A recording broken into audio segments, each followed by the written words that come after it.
Hello friends, कैसे हैं सब लोग। स्वागत है आपका आपके यूट्यूब चैनल इरफान एकेडमी में। हमने आपका श्वेसन तलक पढ़ा दिया था। अब हम बायोलॉजी में 10th क्लास की श्वेसन से आगे एक टॉपिक रह गया था आपका पाचन। क्योंकि सबसे पहले हम पढ़ते हैं पोषण पढ़ेंगे। पोषण में श्वेसन तलक पढ़ा दिया था। अब आएगा पाचन, फिर श्वेसन रह जाएगा, फिर परिसंचरण तंत्र, फिर उत्सर्जन तंत्र रह जाएगा। ठीक है, तो आज हम उम्मीद करेंगे कि पाचन और श्वसन दोनों पूरा कर दें। ठीक है, आगे से अब हम चालू करते हैं पाचन। क्या पढ़ेंगे हम? पाचन। तो पाचन देखो कितने किस किस्म पाचन सबसे ज़्यादा इंपॉर्टेंट है, जो हाई स्कूल में पूछा जाता है, वो आपसे मालूम किया जाएगा। अमीबा में पाचन नंबर 1, अमीबा में पाचन।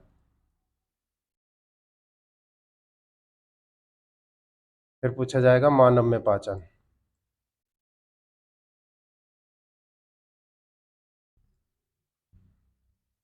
तो पोषण हो गया पाचन हो गया। पाचन अब पढ़ा देंगे, फिर श्वसन पढ़ाएंगे, परिसंचरण तंत्र, फिर उत्सर्जन तंत्र। ठीक है, नहीं 5 है ये टॉपिक आपके पास। तो पाचन में अमीबा में पाचन पढ़ेंगे और मानव में पाचन पढ़ेंगे। ठीक है, पहला डाल लेते हैं अब हम। क्या है? अमीबा में पाचन।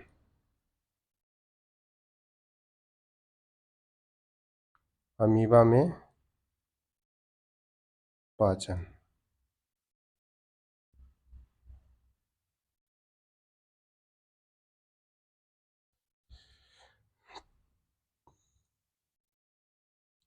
अमीबा कैसा जीव है बाल को? एक कोशिकीय यूनिसेलुलर जीव है, मतलब एक कोशिकीय जीव है। अमीबा कैसा जीव है? एक कोशिकीय जीव है। एक कोशिका जीव उसे कहते हैं जिसके अंदर एक कोशिका होती है, उसके अंदर एक कोशिका जीव होता है। जीव बहुकोशिका जिसके अंदर दो या दो से अधिक कोशिका होते हैं, बहुकोशीय जीव कहलाते हैं। एक कोशिका जीव में अमीबा, यूग्लिना, पैरामीशियम ये आते हैं। मगर बहुकोशिकीय जीव में जो आते हैं वो मानव आते हैं या अन्य जीव जंतु आते हैं। ठीक है, एक कोशीय जीव तो अमीबा कैसा जीव है? एक कोशीय जीव है। एक कोशीय जीव का मतलब है इनका शरीर एक कोशिका का बना होता है। जिनका शरीर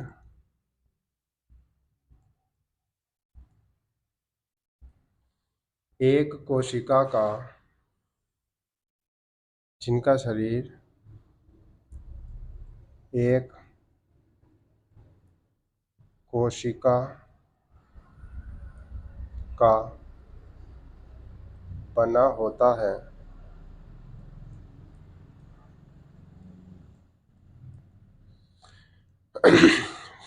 वे एक कोशिकीय जीव कहलाते हैं।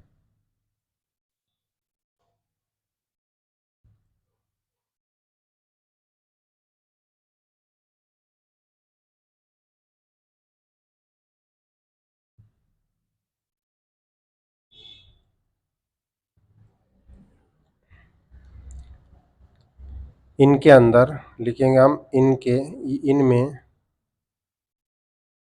कौन सा पोषण होता है? प्राणी सम। प्राणी सम पोषण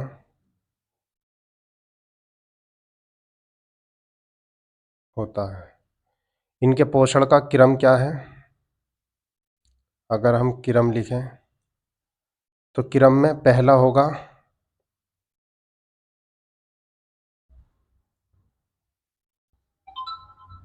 अंतःग्रहण।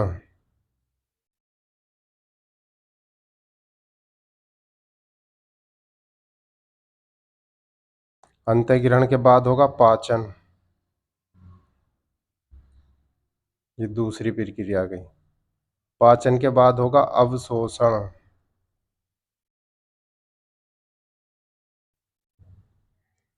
अवशोषण के बाद होगा तुम्हारे पास स्वांगीकरण।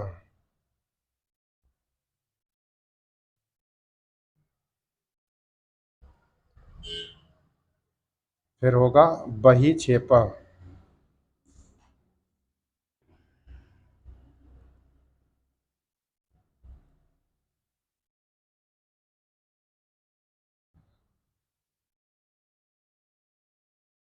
तो इनमें भोजन में पहला तो अंतःग्रहण होगा, फिर पाचन, अवशोषण, स्वांगीकरण, बहिक्षेपण, इसमें इस तरीके से होगा। ठीक है, ध्यान रखेंगे अब हम।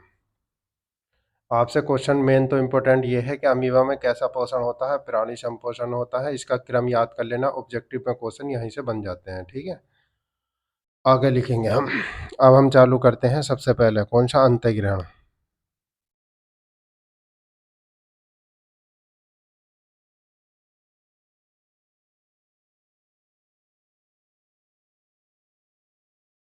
अंतःग्रहण में क्या करेंगे, अमीबा द्वारा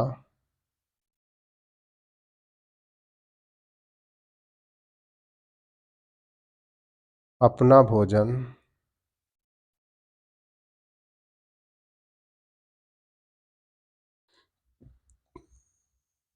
ग्रहण करना।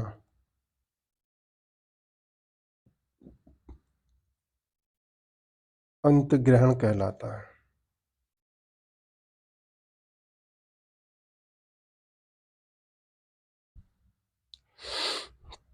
कैसा कैसा होता है ये हम थोड़ा सा बता देते हैं।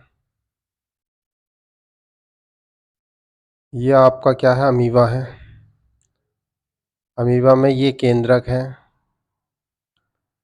और इसमें सब में कोशिका द्रव्य भरा हुआ है। ठीक है, ये सब क्या भरा हुआ है, कोशिका द्रव्य भरा है इसके। तो इसका नाम दे देंगे हम केंद्रक। ये है कोशिका द्रव्य, जिसको साइटोप्लाज्म बोलते हैं इंग्लिश में, कोशिका द्रव्य। अब ये भोजन कहाँ है, यहाँ पर भोजन रखा हुआ है।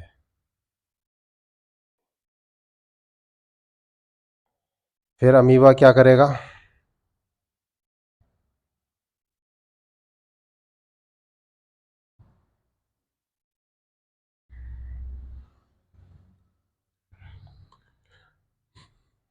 हम जानते हैं अमीबा पे यहाँ कूटपाद पाए जाते हैं इसमें। और ये हो गया तुम्हारे पास केंद्रक।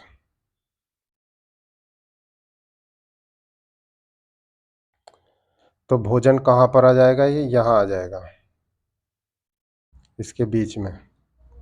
ये चारों तरफ से बंद होगा आगे जाकर, तो इनको हम बोलेंगे क्या, कूटपाद। भोजन कहाँ ले लेगा, अंदर की ओर ले लेगा। फिर क्या करेगा ये अमीबा,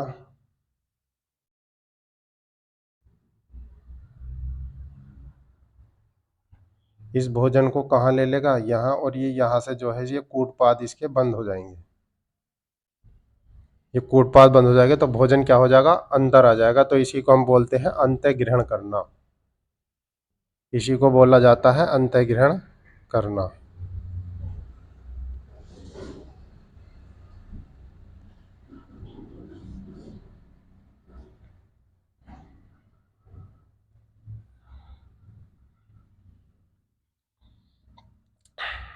ठीक है, अब दूसरा में क्या आता है, पाचन।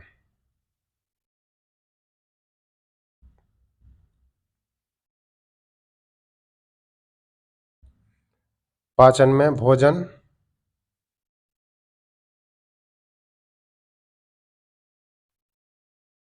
का निर्माण एंजाइमों द्वारा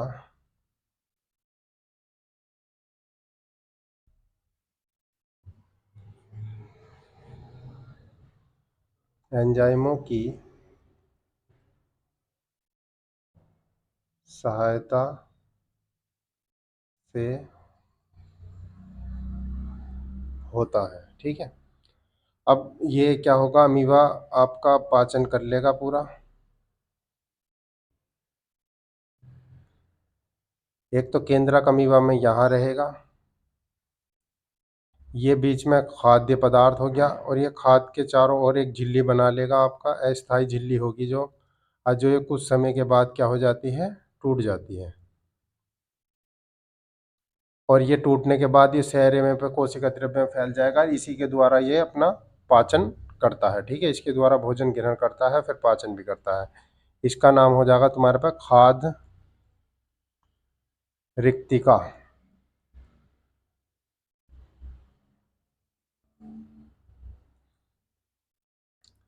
ये इसको बोलते हैं हम, दूसरा नाम होता है इसका अस्थायी अमास्य है।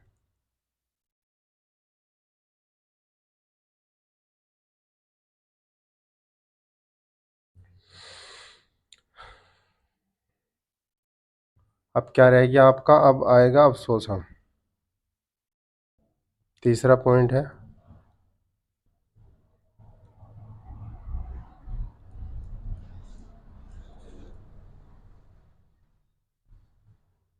अवशोषण।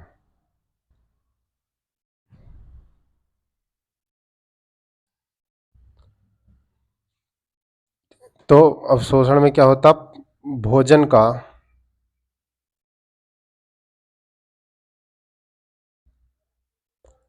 अमीबा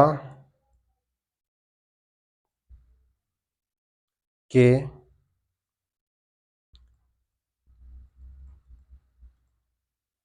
कोशिका द्रव्य में फैलना।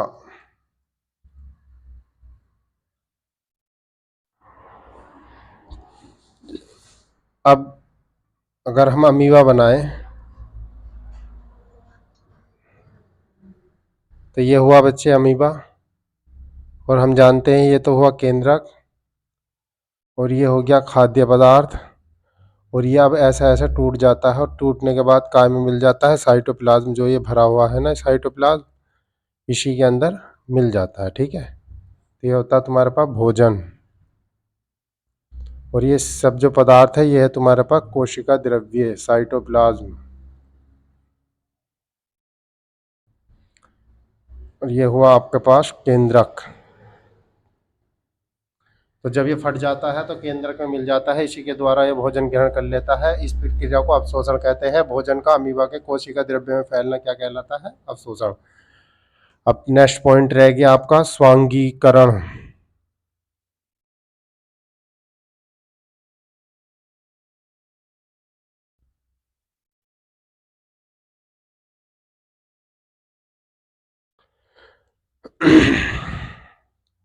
स्वांगीकरण में अमीबा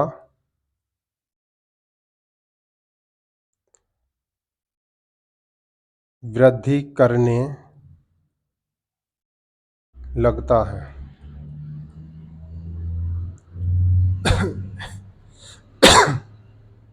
इसी प्रक्रिया के अंदर अमीबा वृद्धि भी करता है, और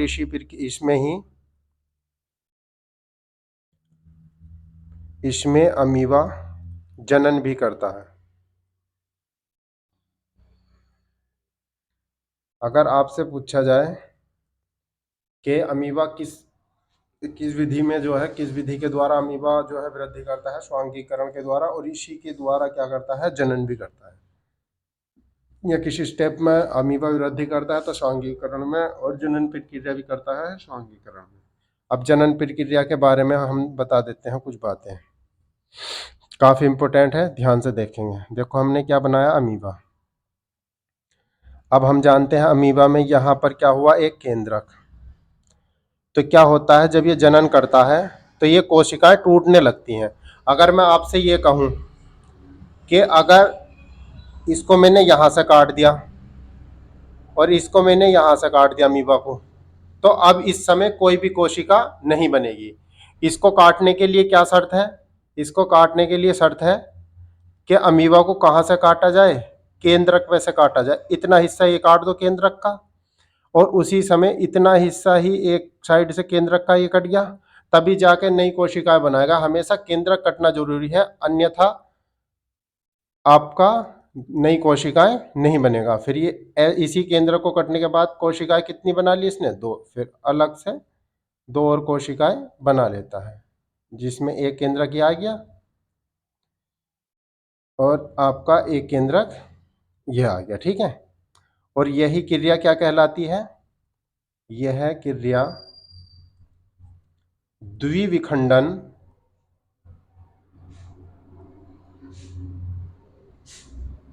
कहलाता है।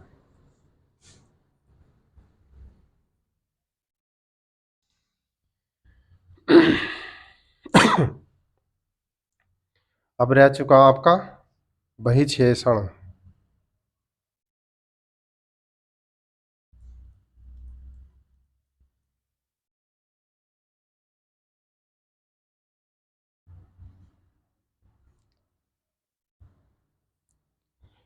इस क्रिया में अमीबा बेकार पदार्थ को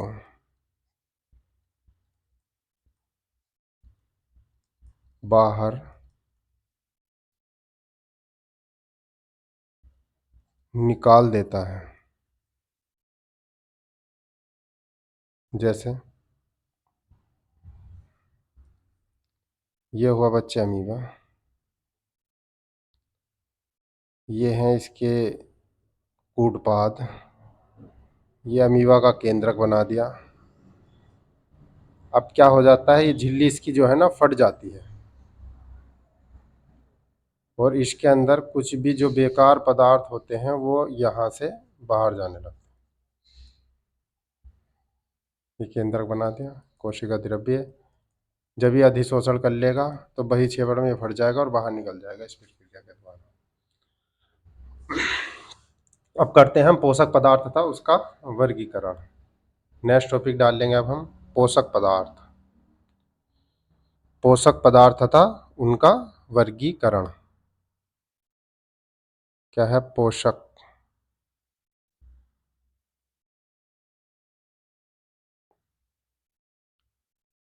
पोषक पदार्थ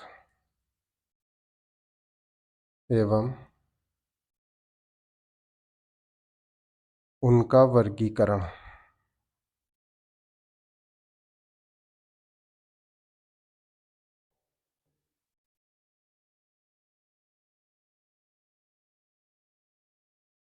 क्वेश्चन आपको कैसा बनेगा, मैं क्वेश्चन थोड़ा सा लिख के दिखा देता हूँ। क्वेश्चन बनेगा पोषक पदार्थ किसे कहते हैं।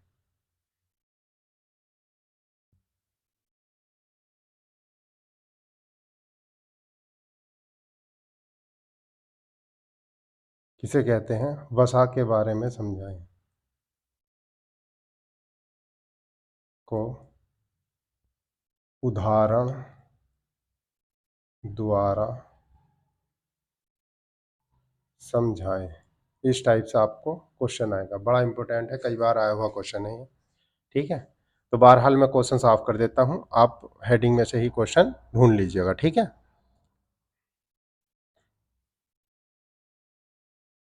तो हम बात करेंगे किसकी? पोषक पदार्थ की। तो पोषक पदार्थ में मुख्यतः कितने क्या क्या आते हैं? नंबर 1 इसमें आता है कार्बोहाइड्रेट।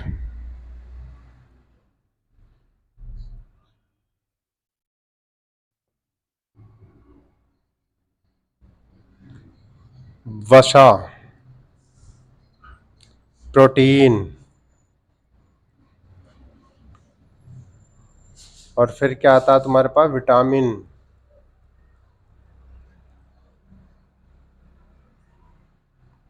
मुख्य रूप से 4 ही होते हैं। ठीक है,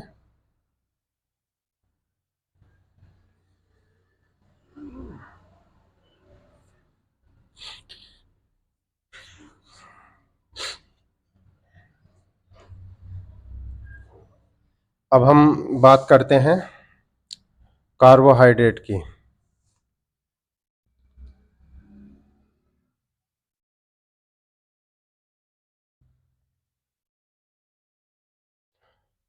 नंबर 1 कार्बोहाइड्रेट डालते हैं।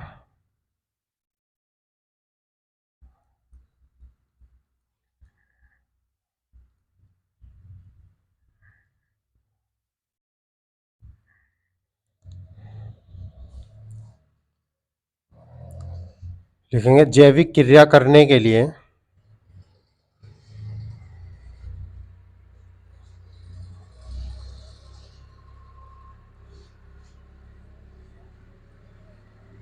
जैविक क्रिया करने के लिए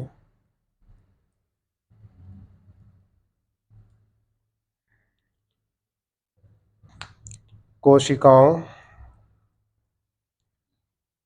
जैविक क्रिया करने के लिए कोशिकीय ईंधन के रूप में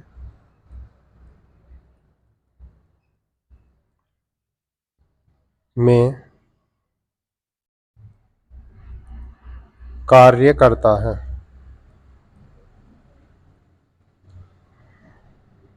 कार्बोहाइड्रेट को शरीर को ऊर्जा प्रदान करता है, तो लिखेंगे हम शरीर को ऊर्जा प्रदान करता है। आपसे पूछा जाएगा इसमें कार्बन, हाइड्रोजन और ऑक्सीजन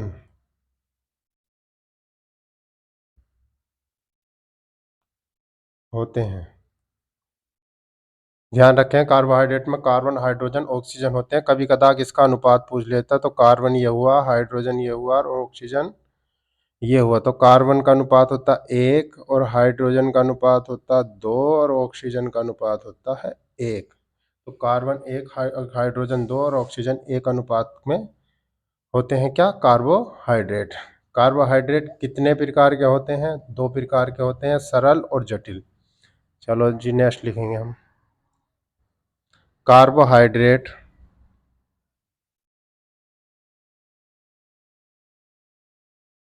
कार्बोहाइड्रेट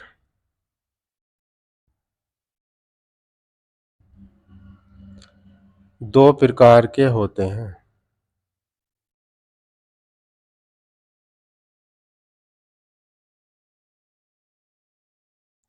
नंबर 1 है सरल कार्बोहाइड्रेट,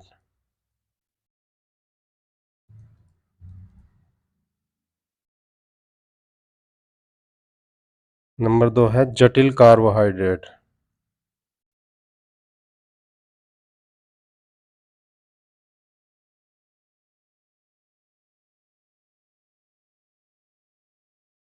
सरल कार्बोहाइड्रेट में क्या क्या आते हैं? सरल कार्बोहाइड्रेट में आता ग्लूकोज,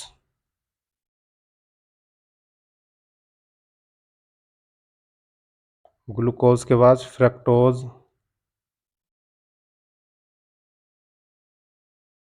लैक्टोज,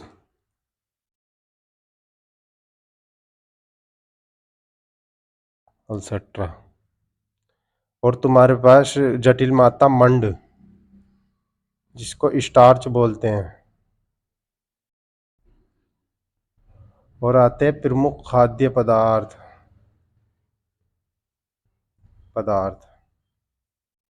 प्रमुख खाद्य पदार्थ भी इसी में ही आ जाएंगे। ठीक है। अब अगर मैं सरल खाद्य पदार्थ का उदाहरण दूं, इसका उदाहरण है सरल खाद्य पदार्थ किस में पाए जाते हैं? जैसे गन्ने में,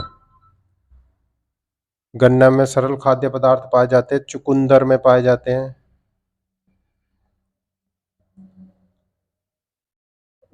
ये गन्ने में हो गए, चुकंदर में हो गए, आदि में यही चीजें पाई जाती हैं। ठीक है।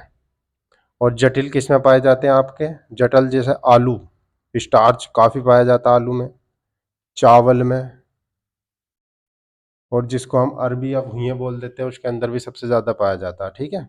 अब कार्बोहाइड्रेट के कार्य लिखेंगे, हेडिंग डालेंगे हम कार्बोहाइड्रेट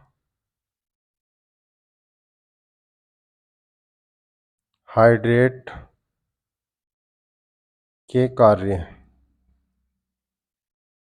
अब कार्बोहाइड्रेट के कार्य क्या क्या हैं ये देखेंगे। नंबर 1, शरीर को ऊर्जा प्रदान करने में, सबसे मेन कार्य तो यही है, ऊर्जा प्रदान करने में। दूसरा आ सकता है इसमें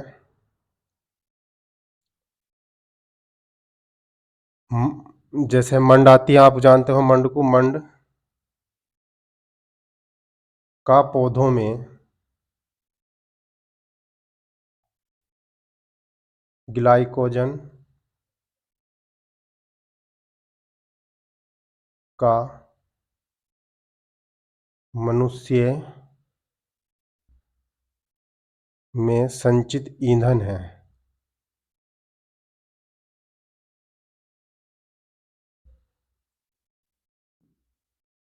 तीसरा है वसा को भी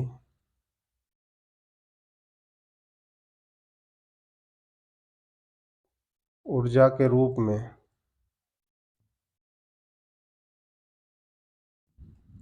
उपयोग करते हैं। सबसे मेन उपयोग यही लिख लेना, और ऊर्जा प्रदान करने में, ठीक है। और क्या हमें कोई ज़रूरत है भी नहीं। अब हमारे पास कार्बोहाइड्रेट हो गया था, तो अब करते हैं वसा।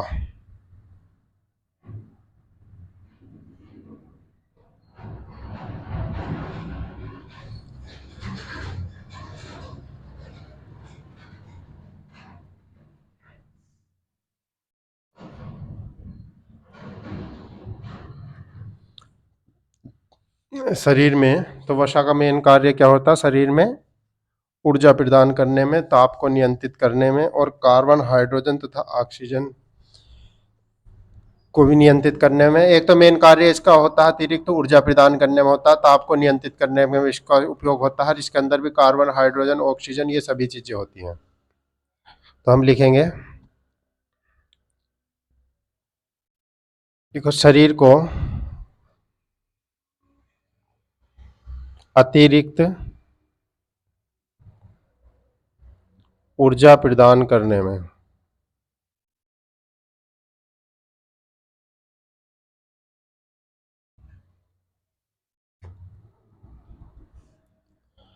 उसके बाद ताप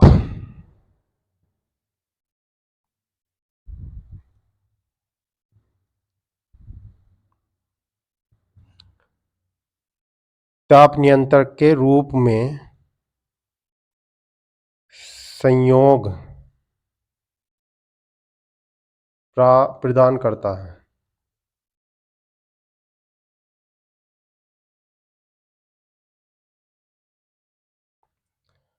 इसमें भी क्या होता है? इसमें भी कार्बन, हाइड्रोजन और क्या होती है? ऑक्सीजन।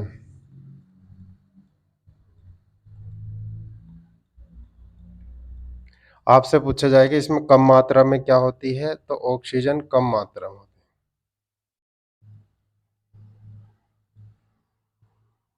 आपसे पूछा जाएगा इसमें सबसे कम मात्रा में क्या चीज होती है, तो सिर्फ ऑक्सीजन ही सबसे कम मात्रा में होती है। इसे हम प्राप्त कहाँ से कर सकते हैं? तो इसकी जो प्राप्ति होती है,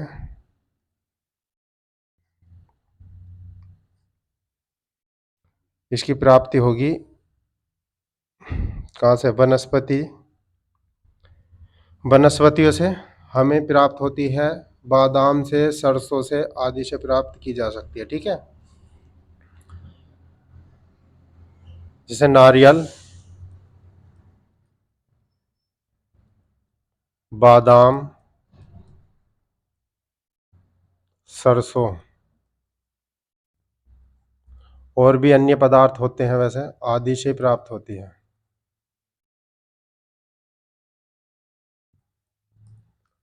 अंडा, गोश्त, मीट, मांस मछली से ज्यादा होती हैं।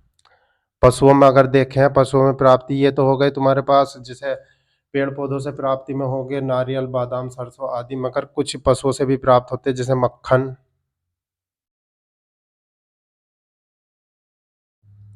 और घी, पनीर, दूध आदि से। इसका कार्य लिख देते हैं वसा के। वसा का मेन कार्य क्या क्या होते हैं? इसका कार्य भी होता है ऊर्जा प्रदान करने में, ऊर्जा प्रदान करना, और कार्य है ताप का नियंत्रण करने में, ताप नियंत्रण हो गया। विटामिन ए, डी, ई के लिए विलायक का कार्य करता है, विलायक का कार्य करता है। अब क्या रह गया आपका? प्रोटीन। विटामिन तो हम एक बार ही में पढ़ेंगे, प्रोटीन और पढ़ लेते हैं हम बस। यह आया आपका प्रोटीन।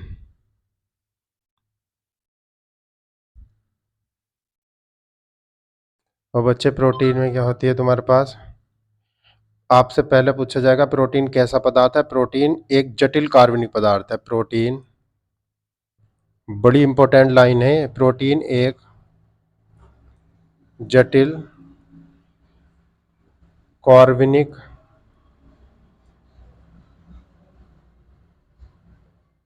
पदार्थ है। एक तो ये लाइन बहुत है। शरीर की मरम्मत का कार्य करता है। यह शरीर की मरम्मत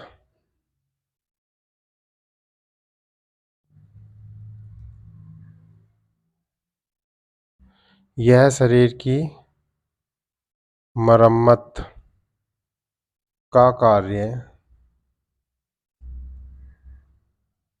भी करता है।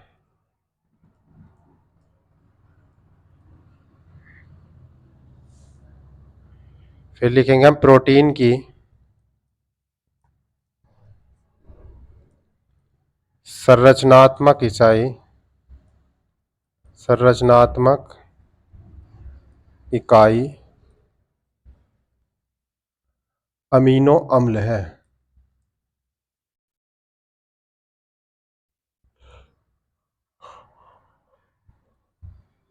प्रोटीन अमीनो अम्ल से बने होते हैं। क्वेश्चन कुछ भी पूछा जा सकता है। प्रोटीन अमीनो अम्लों से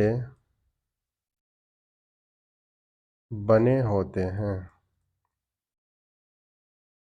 इसमें सबसे इंपॉर्टेंट लाइन ये है, ऑब्जेक्टिव में क्वेश्चन बन सकता है। प्रोटीन और क्या क्या कार्य करते हैं। प्रोटीन सभी प्रकार के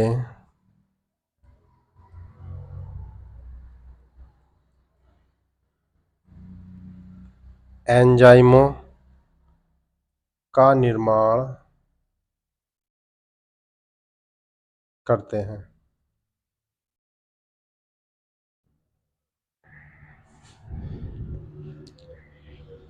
इनमें होता क्या क्या है, ये ज्यादा ध्यान रखेंगे। इनमें कार्बन होता है बच्चे, ऑक्सीजन होता है, हाइड्रोजन होता है, और तुम्हारे पे क्या होता है, नाइट्रोजन होता है। ठीक है, हिंदी में लिख देता हूँ। लो, हिंदी में लिख देता हूँ, आपसे कभी समझ में ना आए क्योंकि छोटी क्लास में बच्चे हो ना तुम। तो हम लिख देते हैं कार्बन। इसमें एक तो बच्चे कार्बन होता है, और इसमें ऑक्सीजन भी होता है, और बच्चे इसमें हाइड्रोजन भी होता है,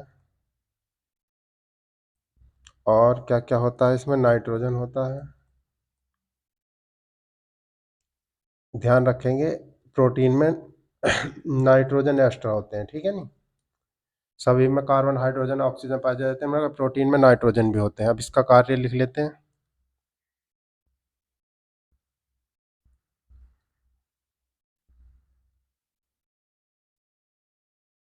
कार्य पहला क्या हो गया, ऊर्जा प्रदान करने में, ऊर्जा प्रदान करने में।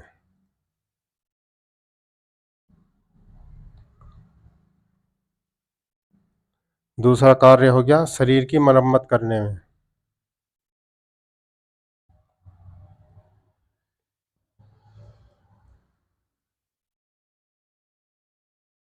कोशिकाओं की मरम्मत करने में।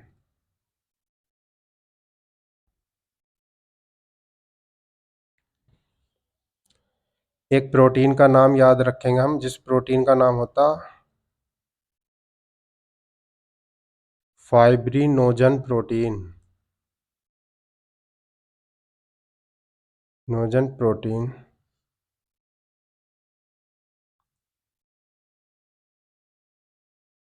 रुधिर का थक्का जमाने में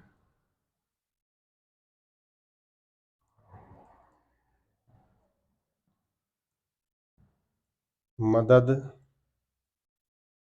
करता है। ठीक है, बस अब हमारा आपका बचा है विटामिन, ये हम कल करा देंगे आपको। रोज डेली आपको इसी तरीके से वीडियो मिलती है।